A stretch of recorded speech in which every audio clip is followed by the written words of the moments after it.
Positibo si Iloilo Governor Arthur Defensor Jr. sa kaayuhan nga madulong sa tion nga madayon ang plano nga mag-uhon ng Iloilo District Jail sa barangay nga Pototan, Iloilo kag himuon ni nga isa ka training facility para sa mga persons deprived of liberty.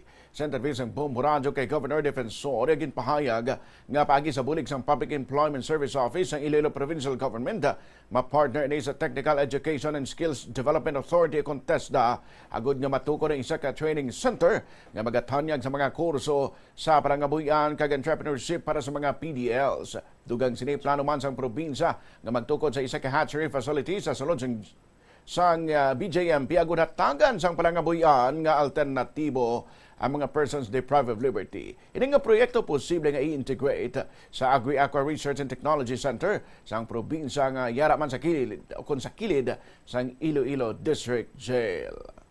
Jail to be a permanent training center. We want to engage our teammates there and provide a livelihood. That's just on the table. May mga ongoing na, but it's not difficult. You know why? May mga ongoing na kita collaboration with TESDA. All you have to do is put the program there. So that's in short, we just want to engage the Mayo kid if it is a full-time training center. Pwede rehabilitation na siya. That's how you prepare the inmates for integration sa sagwa.